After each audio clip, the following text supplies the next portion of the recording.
what do you think is the benefit of long-term goals?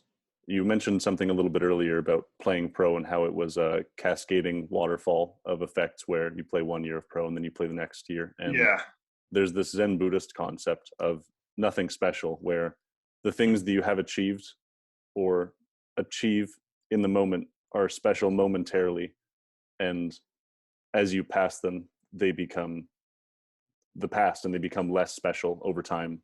So I'm sure for a university athlete in your final year, you didn't feel that that was something that was particularly special. You didn't wake up every day and think, wow, thank my lucky stars that I'm a university athlete. But Yeah. I'm sure that when you were 14 or 15, it would have been world shattering in the greatest way possible to hear that you'd played Division I volleyball. So Yeah. what do you think the impacts of that philosophy are over time on people? And then how do you set goals looking into the future, knowing that over time they won't be special? Yeah, no, and that's a very good point. And that's very true. I can't remember it was the Buddhist, but I don't remember Mhm. exactly what was the terminology for it. What'd you call it? Zen Buddhism. It's Zen. Shinru Suzuki was the author of this book, I Zen think Mind, Beginner's Mind.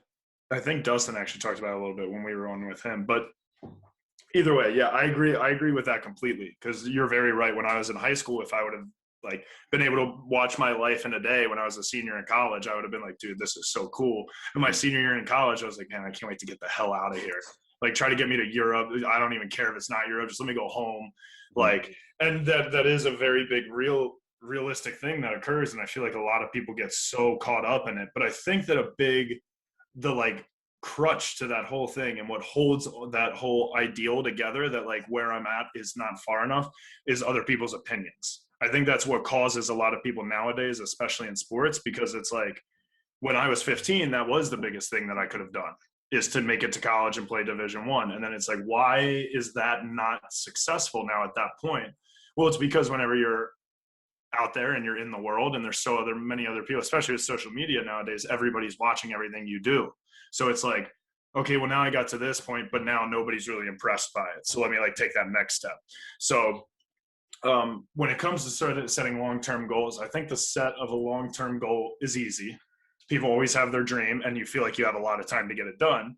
But then people, again, like we talked about the micro and the macro of like, this isn't sacrifice. Well, it's still sacrifice, but the micro and the macro, it's like, yeah, but that 100 and whatever days from now when you have to be at that goal, if you don't do the 1 hour of work like today, then you're setting yourself back and now making this a short-term goal that's really hard to reach. So I think the setting of a long-term goal is very simple and easy. Executing it is obviously difficult. I mean, you're in the same boat. You were playing overseas. You know how it is to aim for something, or to even university, whatever, to be able to shoot for a goal and reach such a high level. It takes a ton of work.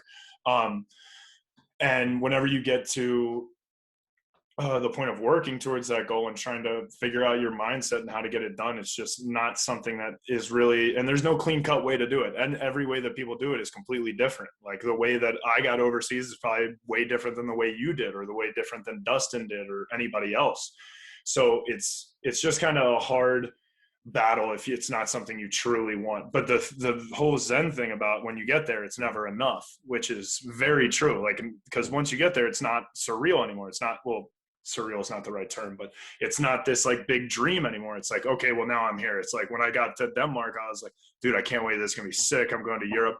And then I get there and like I realized there's no AC in any part of like Denmark. Like gas is astronomical, tax is wild. I'm like, this is not the dream I saw when I was playing in Europe. But of course it still was, because like I was getting paid to go to a gym and play a sport every day, so I loved it. But it's like whenever you get the realities of that, because no like dream thing that occurs that occurs in real life will actually have that dream like epicenter like people think it does.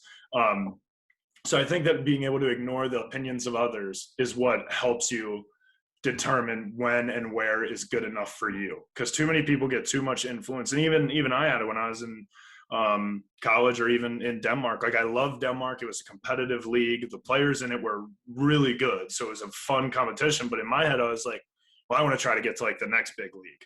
And then it's like, well, when is it enough? When do you cut it off? So I've always made it a very big purpose that if you're not somebody who I'm like influenced by on the daily in terms of a personal relationship, like my fiance or my parents, like then your opinion of what I've accomplished means absolutely nothing. And when I've been working a lot of camps this summer, just because I have nothing to do other than train and stuff, so make a little extra money for the wedding.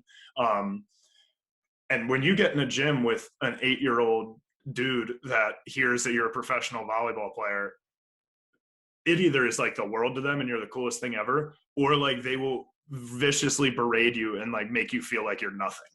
Like, and I'm like, this is kind of like exactly what I'm looking at is these two different parallels. And I'm like, and guess what? That 8-year-old that roasted me for like being too short or being like ugly and that there's no way you could be a pro. I'm like, you're probably right, but like, dude, like it's just like, why would it, and not the 8-year-old, because obviously that's just an 8-year-old, but in real life you get people from your high school that you subconsciously think are just judging your whole life. People don't care about other people like that much. I don't think people realize, like, they do care like in terms of how you're doing and that you're well off, but like I scroll through Instagram all the time and like I love to see when people are doing well. I always comment, I always do something, I always try to hype them up on my story or something, but at the end of the day it's like if I didn't see that post I'd have no idea what's going on or like anything like that. So I think the ability to set aside people's opinions is what's going to help you set a long-term goal and also know when it's time to be done.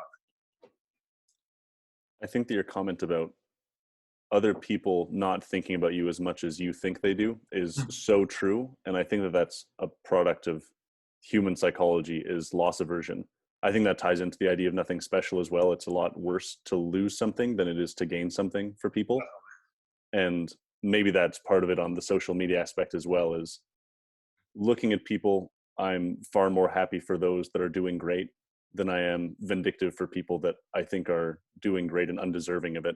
Oh yeah. Like for the most part, I just don't really care about what people are doing, even if it's people that I don't necessarily like or agree with. Yeah. And I think that people, especially when you're young, get caught up a lot in that. I think that egocentrism might be a part of that, and kind For of sure. blossoming into someone who has a appropriate friend group that can encourage them. But finding that friend group is really tough. But in the meantime, it's so difficult because everyone that you see as a potential threat until you realize that they're not actually. And they think about you almost as much as you probably think about them. A lot of the time, or maybe if it's someone that you think really hates you, they're probably thinking about you as much as the next person that thinks that you hate them that you haven't thought about in 4 years. No, and I couldn't agree more. And that's and a lot of times, like a lot of people have these subconscious thoughts, like this person absolutely hates me, and in reality, that person hasn't thought like even a lick about you. Like it's like you think that they hate you, and they just like crossed paths with you once, and like thought you were like just another guy, like okay, and they don't really care, but you let it like shape everything that occurs around you because you're so concerned. And especially like even like the announcements of like when people commit and stuff like that, like awesome, great, I love it because you deserve, like you earned that title, like share it.